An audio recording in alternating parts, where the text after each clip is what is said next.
What's up, y'all? It's your host, Sansanke, and I'm back again with another episode. I'm not my co-host, but I'm with Annais Loko. Hi. How would you describe yourself, Annais? Free flowing, nice, creative. Free flowing. What do you mean by that? I don't stick to one thing. That could kind of be like a bad thing, but I kind of go with the flow. If something happens, keep it pushing. You know what I mean? So things don't really hinder you really when it comes to expression? Not really. How come? Did you always just know that you were just so energetic and just so in yourself? I think I've always been like that since I was younger, but I didn't come to the realization of that until maybe last year or 2 years ago. But I don't really I've never really liked to stick to one thing or let things hinder me or keep me in a box. I kind of like to be free and do what I feel. You know? I feel that. How was pageantry for you? Pageantry was great. You know what, before we even get there, how did you even get into it before that? Because I feel like that's a whole wild thing. Well, it is. It's very wild. I always modeled. My mom's a fashion designer, so I was like her little mannequin. So she was so close on me all the time. So from there, I kind of grew a liking to modeling. And then I went to Florida and had a little modeling and acting camp. And they were talking about the different options of what you could pursue, what you could go into, and pageantry was one of them. So when I came back from that, I searched up pageantry stuff, and then this one guy from Instagram DM'd me and was like, "Hey, I see you like to model, very beautiful. Why don't you try out some pageantry?" And I was like, "Hey, sure, what's up? Go ahead." Yeah. So you didn't really So what is your relationship to beauty then? What do you think? Do you feel like it's a thing that just envelops people? Do you think people are just born with it? Do you think that's just something that you just start evolving to become more beautiful in your aura, or what is? I like the way you just I think people grow into their beauty. Okay. But I think everyone is born with a certain kind of beauty, but it's not everybody has the beauty, and I don't mean beauty physically, beauty mentally, also physically, quote unquote, for pageantry. Some people, their beauty shows more in technology. Oh, okay. You know what I'm saying? So it's a thing that they're passionate about, or something. What they're passionate about. You see girls in pageantry, they all kind of have this mindset of helping others. So is that real? It is. You know, everywhere you go, you'll find some, of course, some type of people. But everyone that I've met in pageantry are have such a beautiful mindset. Okay. And they have such a plan for the future and for others. They want to help others. A lot of them have organizations to help kids that don't have school supplies, quote unquote. They have such beautiful mindsets. Okay. And of course they're all drop dead gorgeous. You go there and you're like, I win this tin. Hey. That's fair. How did you stand out when you were doing your pageantry? One, I was the darkest skinned girl there. There was 2 other black girls, but they're lighter toned, lot of hair. Okay. I was the only African also. So my personality was a bit different from the rest. Okay. Tall, thick, a lot of them were quite skinny. Do you feel that's the trend that was going on at the time, and then you kind of just broke it? Are you surprised that you won Miss Minnesota, but was it I didn't think that I would be the one to win? Oh, well, for Miss Minnesota, for Miss Grand Minnesota, I knew I was gonna win. I thought you were talking about because there's a second step where you go to the USA competition. But for Miss Minnesota, I put it in my spirit and my soul. I'm going to win this 10. Couldn't nobody tell me nothing. Even if I didn't win that title, I was going to win something because everybody was going to get a crown. But my eyes were set on that crown. And I knew I was going to get it. I had to get it. What? The effort I put in this thing, I must get it by force. Wait, what do you have to do to get ready for it then? Instead of just, you don't have to just pull up and just look attractive, really. You put in, we did like 5 months of practices. So you have to know how to walk. First of all, the heels are like 5-inch platform heels. Heels are huge. They make your ankles hurt. So you have to know how to properly walk in that. You need to know your moves, like your turns and how to stabilize yourself. Okay. And there's a lot of intricacy just with knowing how to walk. And then you have a lot of interviews. Interviews are like 30% of if you make it or not. How so? So like we have like a sit down interview. It's like 30%, like they want to grasp who you are.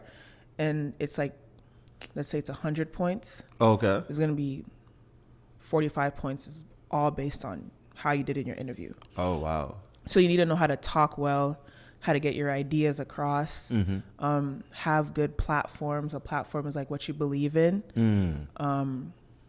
So you do a lot of training on that, and then they ask you questions on the spot. Oh, wow. When you make Are they different than the ones that you were practicing, or are they just like... They're like, they give us like generic pageant questions. And then when you get there, like this year, the question was about, or last year, the question was about the shooting in Texas, the school shootings. So they asked a question about that to the girls who made the top 5.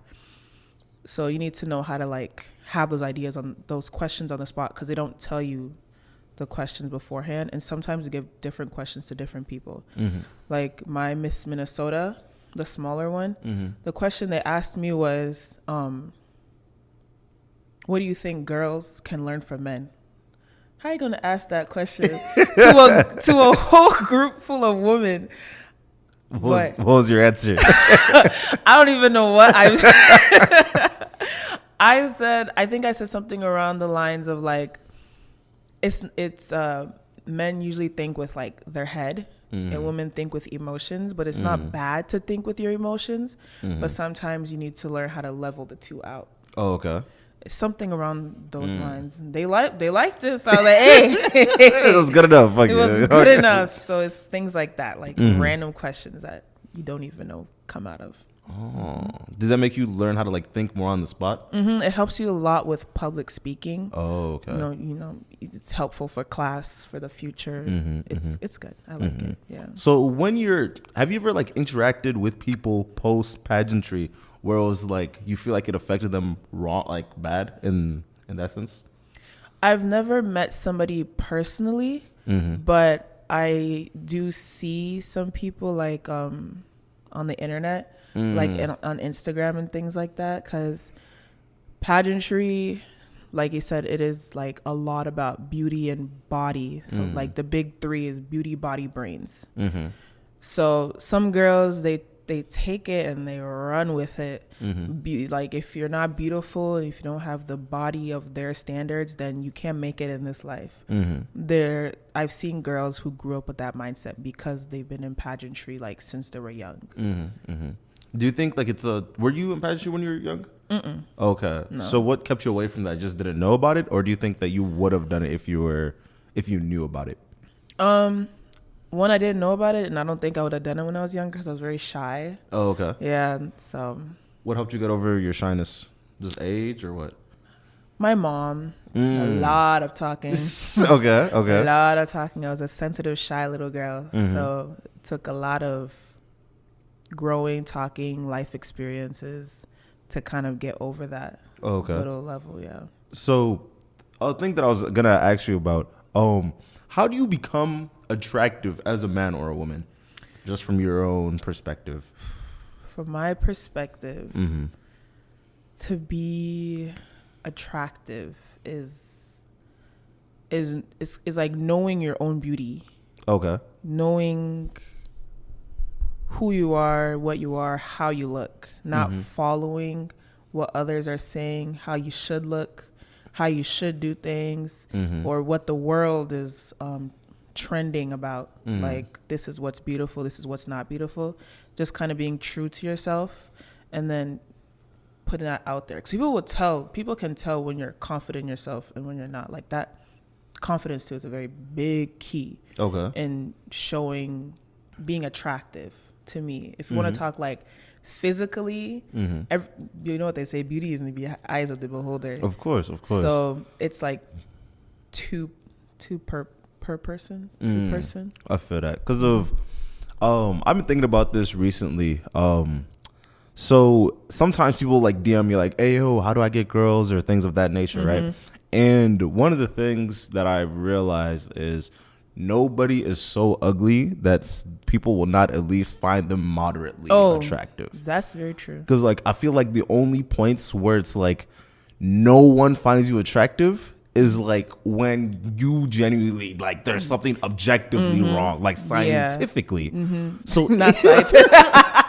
So it gets to the point where it's like, okay, I feel like the thing that sets people apart is like from aura to like the way people perceive your aesthetic to the way that you're just be able to carry yourself around other people. Yeah. Because like I feel like it gets to the points where it's like people only like what other people like as well, kind of like a groupthink in a sense.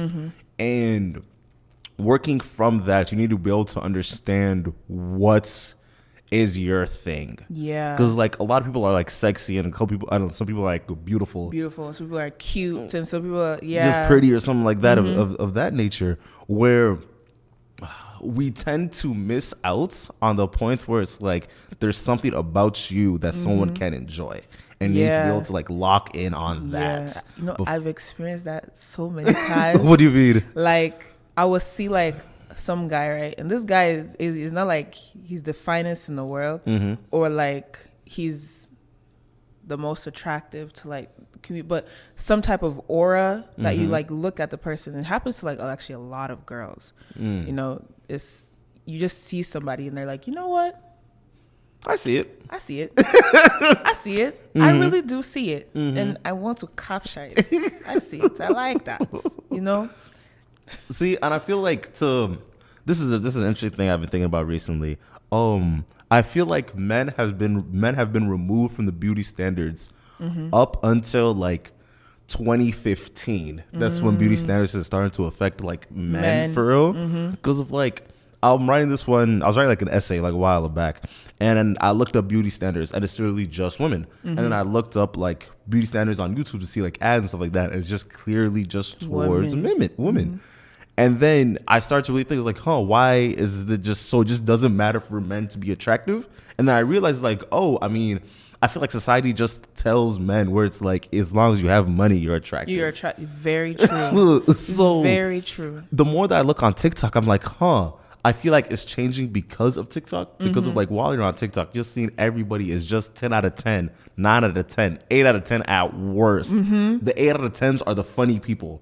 And it's like, that's insane. It's crazy. It's, oh my God. They put so much pressure on women to they have to look like this. They have to be shaped like this. They have to do this. And they don't tell nothing to men. They just say, have money. There's this joke that me and my sister say is like, even if a man is like a 3, if he has money, if he stands on his money, he's a 10. He can pay for the rest of his numbers that are left. Because at that point, you want a beautiful man that's just broke, just it's internally true. You broke? just look, it's like, what am I gonna do with it? You're just broke. You can't even do anything. You're just there. And I started to think about this recently. I feel like attraction.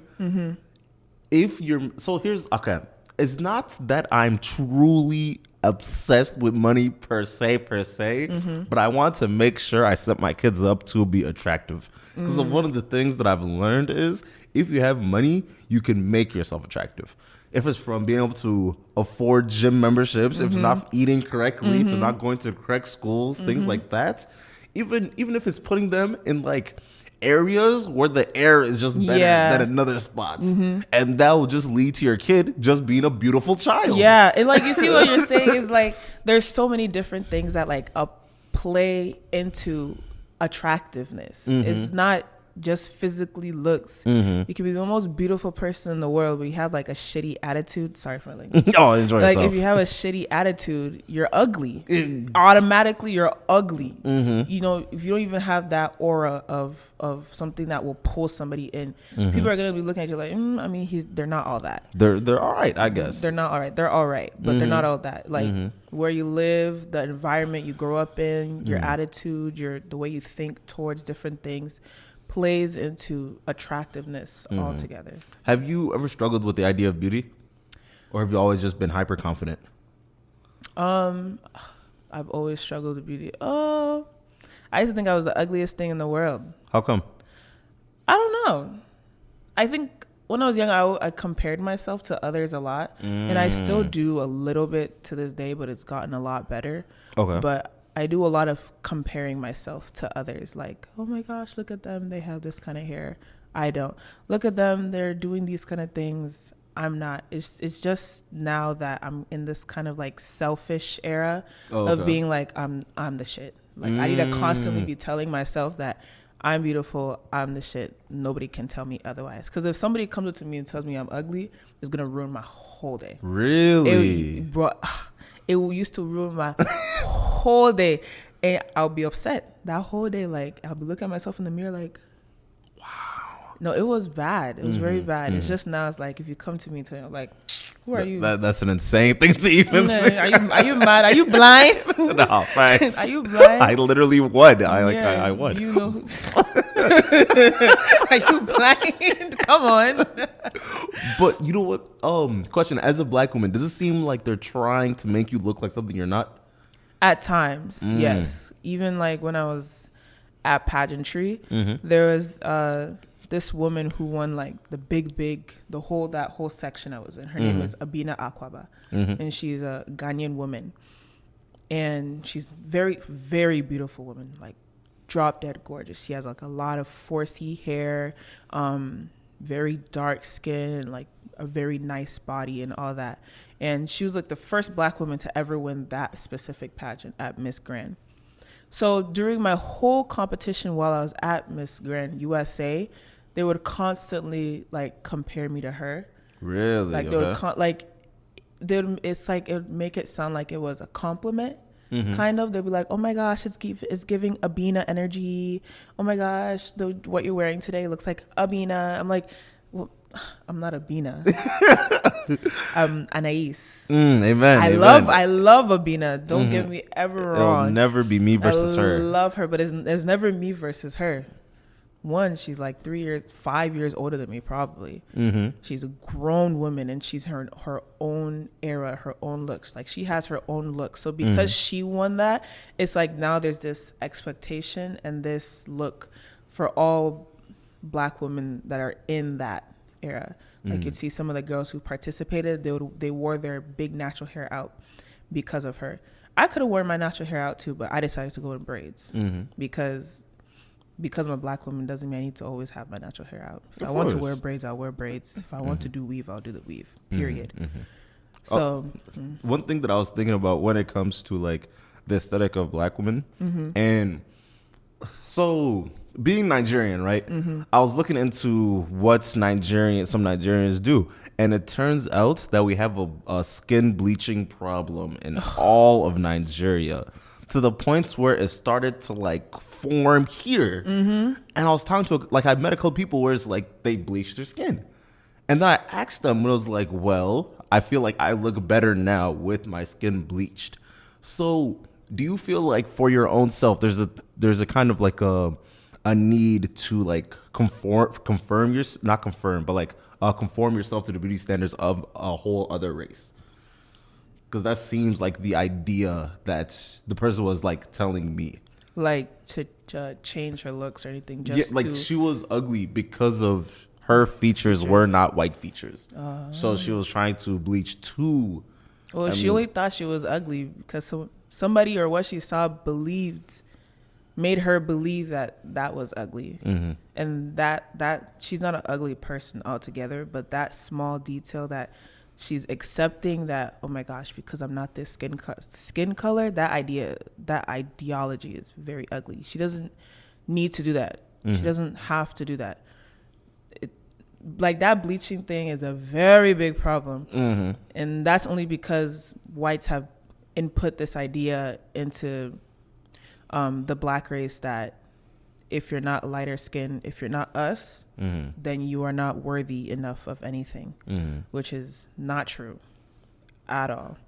And bleaching is so harmful to your skin. It's bleach. It's bleach. Like you can't even enter the sun anymore. Like look at Bobrisky. Look at like these my aunties. They're beautiful. Like they're so beautiful. And because of bleaching now you'll see their like knuckles here. Like just take care of your natural skin. There's a reason why you're that skin color. Take care of your natural skin. You shave all that. Take shower. Take care of yourself. And your beauty will show. Like you don't need to change your skin color for that. And now things are gonna start going left because now you think that bleaching was the right way to go. Because like it's with a lot of like African women that I do know where they will tell me about the way that like their parents would use their own fucked up ideologies and place it upon the daughters, but not the sons ever. It was just always the daughters. It's always the daughters now because there's this thing, this saying my mom always says, it's like they force girls to learn how to be wives, but they don't teach men how to be husbands. So much pressure is put onto women, especially in our African community, about how to look, how to dress. When visitors come, you have to clean and cook for them. You have to be offering them this, offering them that. I mean, I don't think it's a bad thing because it's hospitality. Of course. But my brothers are right there. Knock on the door. Hey, come out. Come and offer them a drink. It's I feel like what they force us all to learn. And then that's how you get so many divorce rates, I feel like, too. Because they're not teaching both sides properly. They're teaching I feel like, because like you're teaching the woman, okay, cook, clean, there's nothing else to your livelihood. You teach her that. Those other ideologies, like in the back of her mind, she's still thinking of like, well, he's not taking care of me. He's not telling me this. He's not telling me that. And the man too doesn't feel the need to do any of that because they never taught him. His own is just put money on the table. All the emotional build up, financial builds up, and you come and carry children on top of it. There will be war in the house. Everybody is thinking things in their head and problems will start, divorce. I mean, a lot of African people don't really divorce like that. They're not fight. allowed. they're not allowed not to. allowed Yeah, they fight, but if they could, they would have. A lot of them would have. No, definitely. No, I personally think the reason why marriages don't work is because of like it's set up to hate each other at the end of the day, because of like the husband feels like their only purpose in the house is just coming and bringing money to the table. And if they're not coming and bringing a ton of money to the table, the people start to resent them. And people will start to resent them even if they are bringing a lot of money, because of the fact that you are not there. I'm like, well, you weren't really my dad. I didn't really like got a chance to even understand you or know you or anything like that. You're literally just a person that just lives here as well, I guess. I can understand that. Yeah, definitely. Because of like a lot of my friends was like, yeah, no, I saw my dad at 6 a.m. because he'd wake up, knock on the door, and then he would leave, and then I'll see him at 6 p.m. Really? And then just not see him again. Oh. I mean, what? You're working all the time, and then you have to still care for the wife, and you still have to do all this. I guess that's the dynamic of a lot of African, traditional African. Maybe in Africa, but here I haven't seen a lot of that because the wife usually has to work also, because American living is not cheap. Yeah, no, they set it up for both people. You have to work, bro. You have to work. You cannot live lavish. You have to work. Go and get a job. Oh wow! I don't think I could do that. I see my dad at least 3 times a week, and if he ain't there, I'm calling his phone. Where are you at? Man, shouts out. 3 times is a lot. Shouts out. Why are you not home? Man, facts. And the thing is, I feel like intimacy, like it sets it up for you guys to stop being intimate after the first child. That too. And I feel like if you're not intimate with their significant other, just that's half the reason. That's half the reason. But you say half the reason. Look at your head. No, why? That makes sense. Because like when people get married, it's not like they relax. They just kind of sit back. But in marriage is still a relationship. You have to keep what you started with is how you collected them. You have to keep it alike. There's still things in life that will switch some stuff around, all that. But you have to keep it going because it's me and you in this house. I cannot be by myself. Like, what are we doing? No, of course. You're not a tenant. Of course. I'm not a tenant. Of course. Do you think the way that's, like, for example, all like the modern speak and all that stuff is sending people to just hate getting married? Or do you think that's just internet talk? Repeat that question. Like, do you think the way like social media is presenting marriage and dating and stuff like that, you think it's setting us up to just not date? Or do you think that that's just all on the internet? I think go touch grass, basically.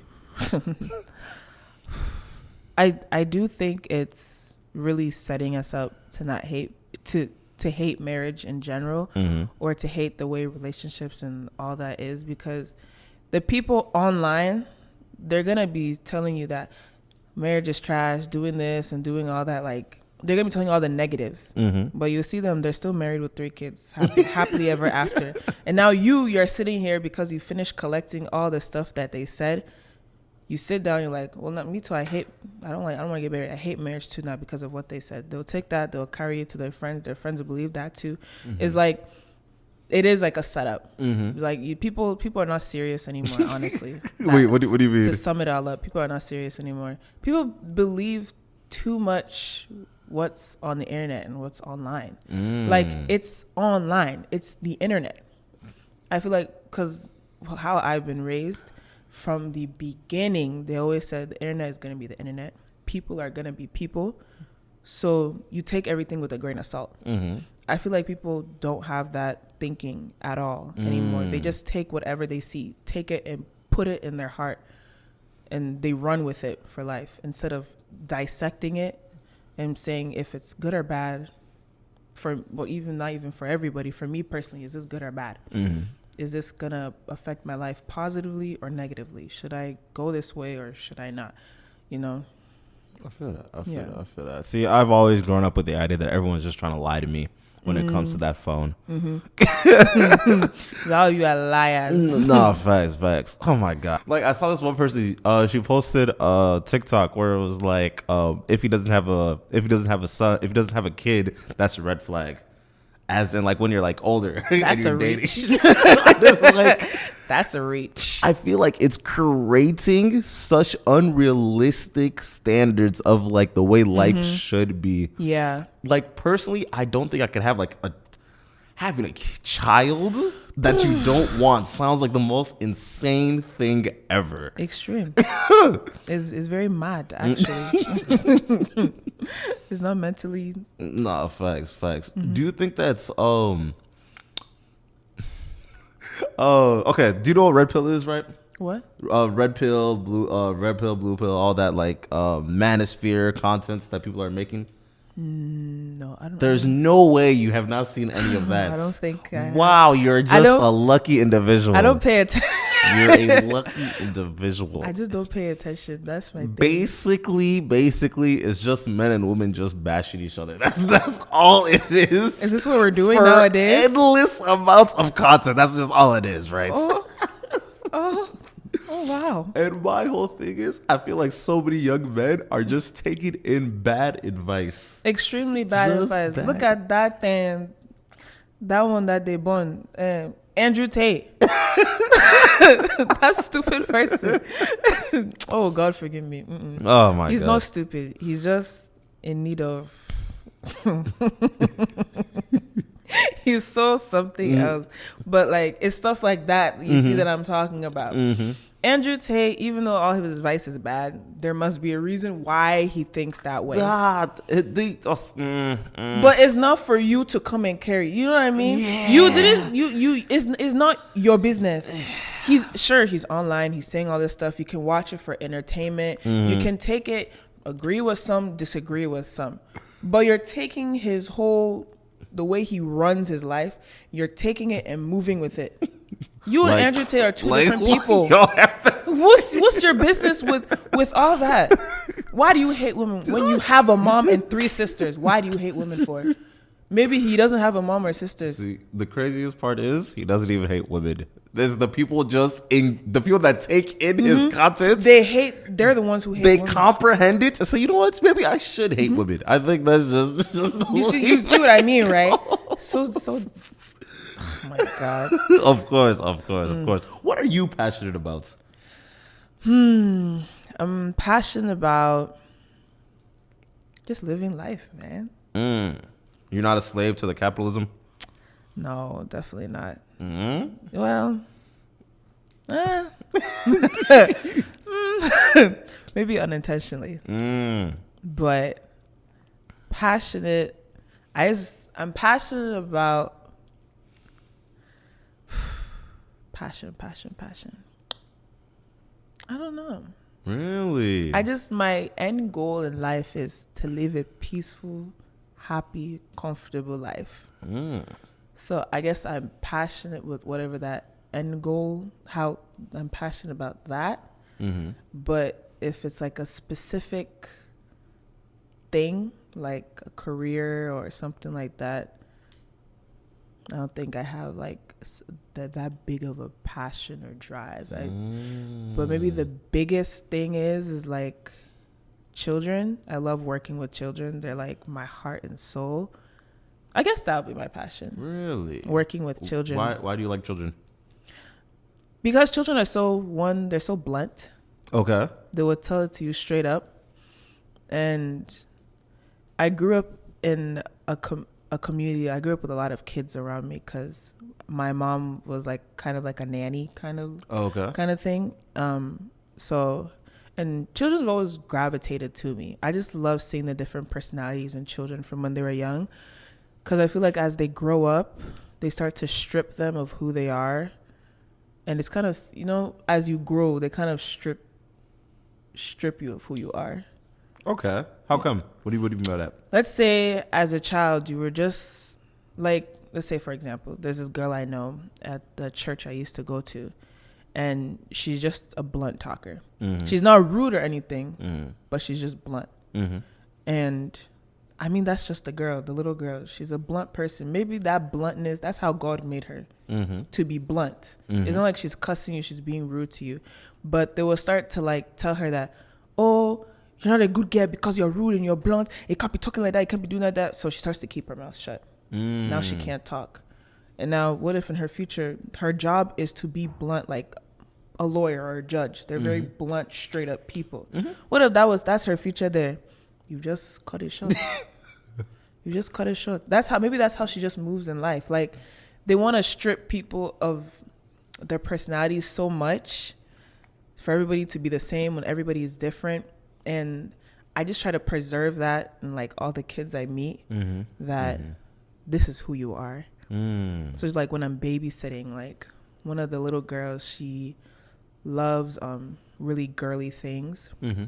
And the other one, she likes sports and stuff like that.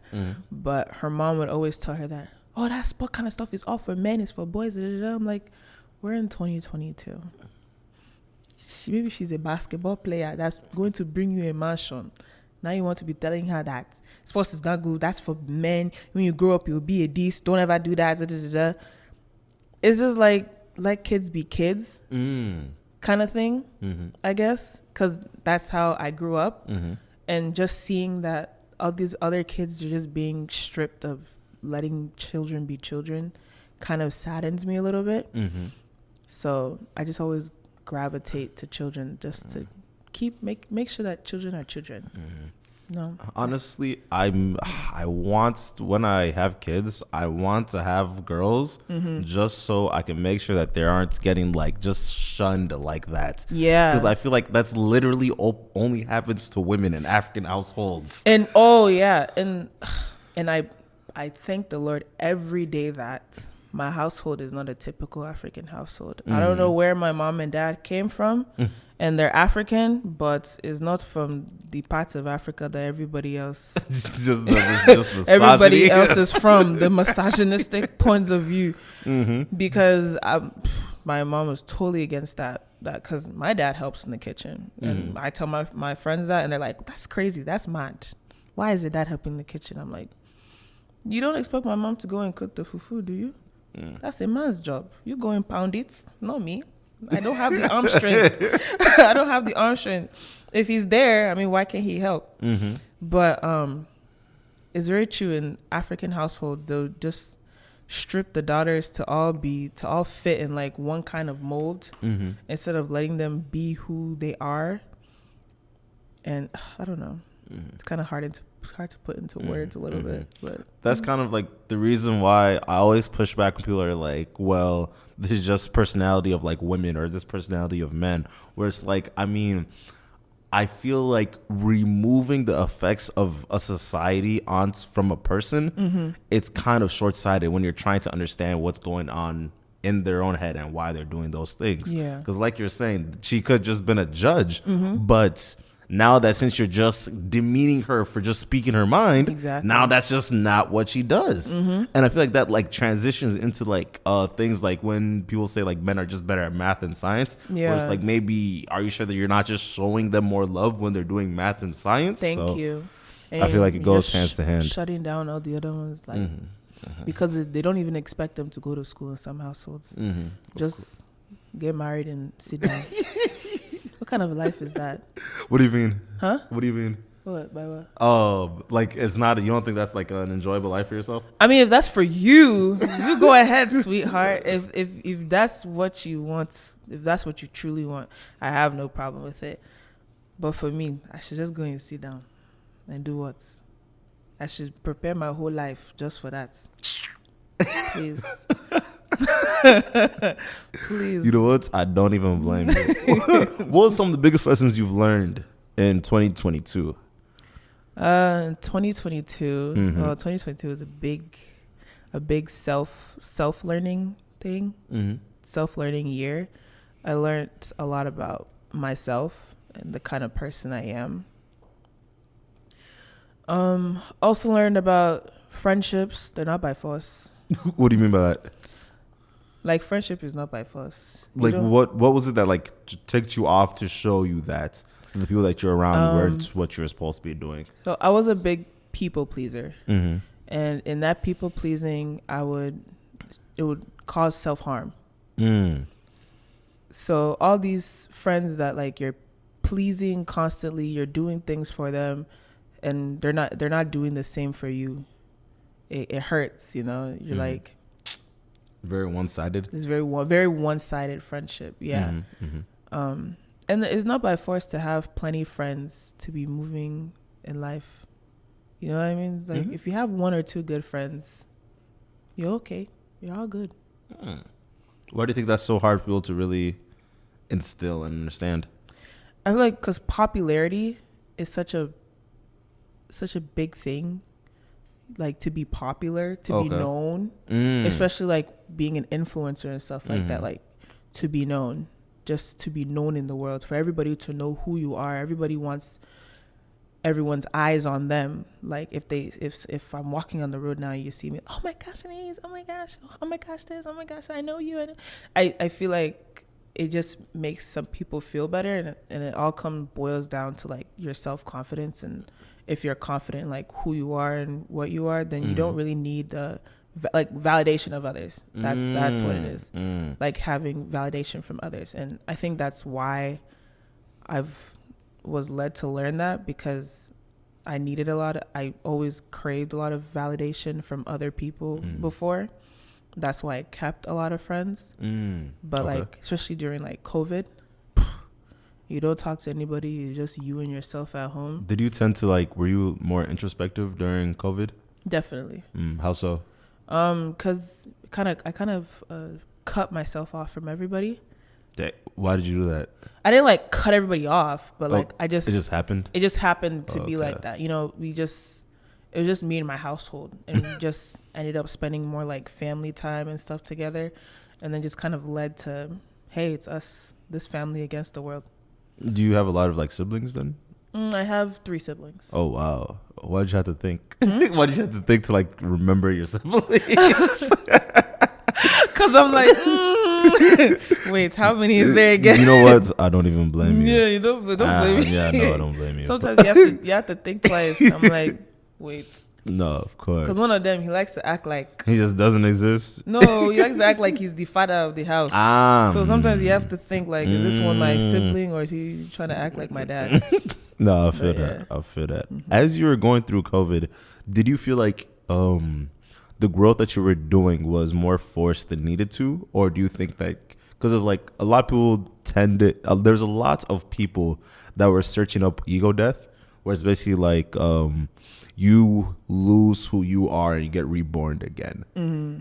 Do you feel like people for yourself? Do you feel like it was forced, like you needed it, or was it unneeded growth that you went through? Oh, it was definitely forced that I needed it. Oh, okay. I definitely needed it because I was, like you said, I was losing myself a little bit, not knowing who I was, what I like, even down to small things of like what I liked and what I didn't like. Oh, okay. It'd come down to that, like I just confused about who is Annais. Like you look yourself in the mirror and you're like, who's that? Was your own self-image always so like flexible?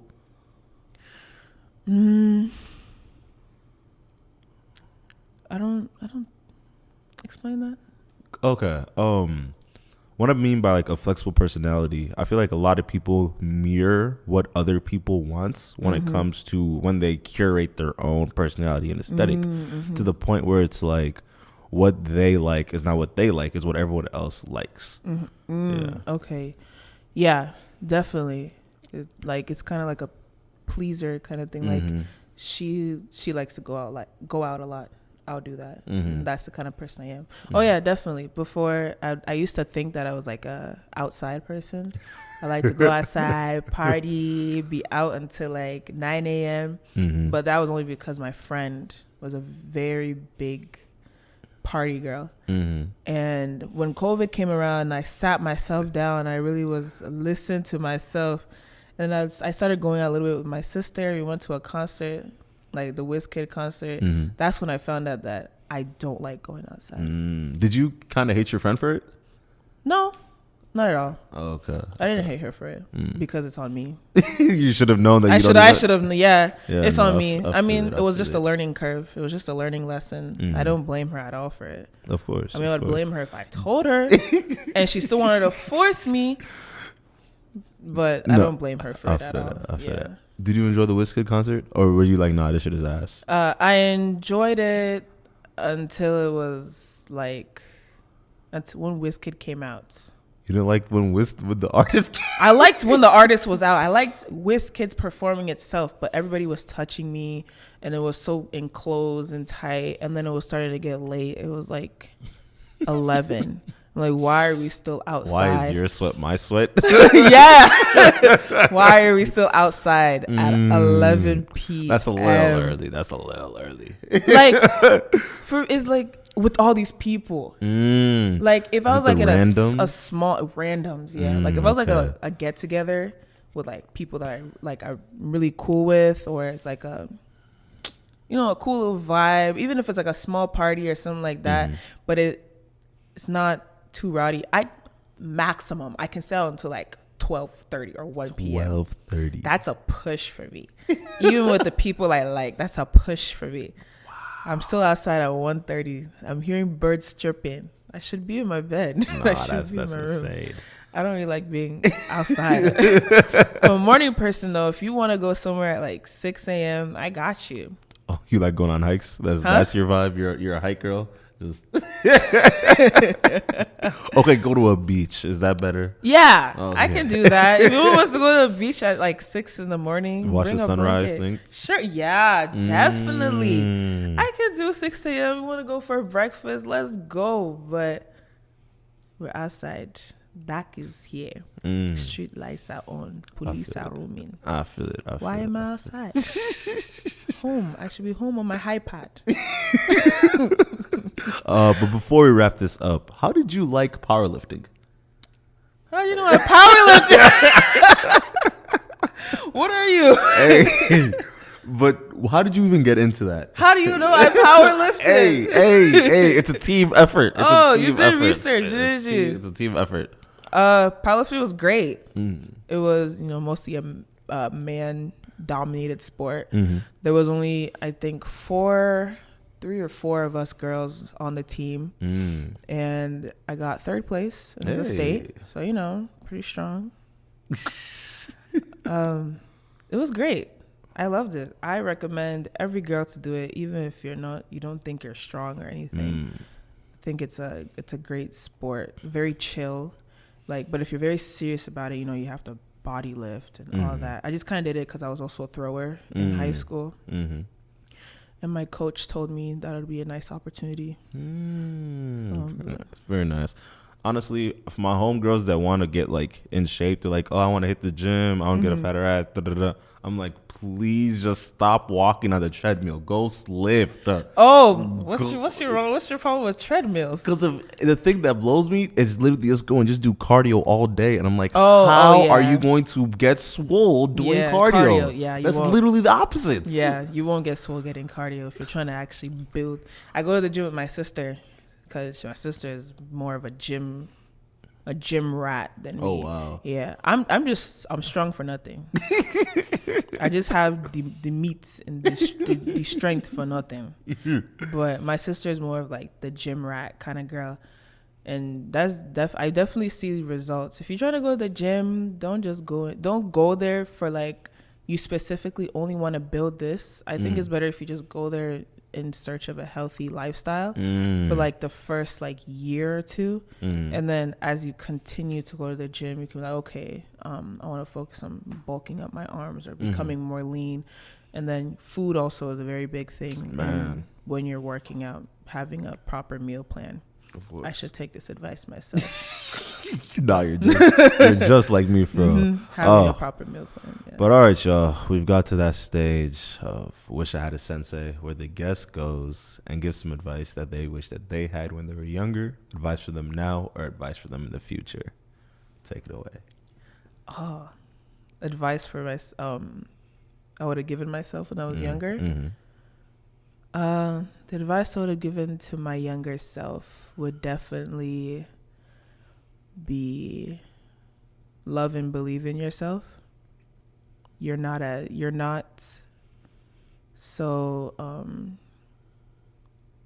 how do I put this into words? You're bigger than you think you are. You're a person that is meant for great things. So don't look down on yourself. Don't listen to what others say. Don't put your trust in everybody also. Trust in yourself more than you trust in others. And then you said advice I would give myself now. You here now and you in the future. Advice I would give myself now is focus. Focus. Don't be lazy, man. Focus for real. Put work in. Put work in. You have ideas, put the work in so it can come true. And advice for my future, just keep doing you, man. Just keep doing you. You that girl, that's for sure. You keep doing who you is. All right, y'all. If you made it this far, make sure you leave a like, a comment, subscribe, all that good jazz. And yeah.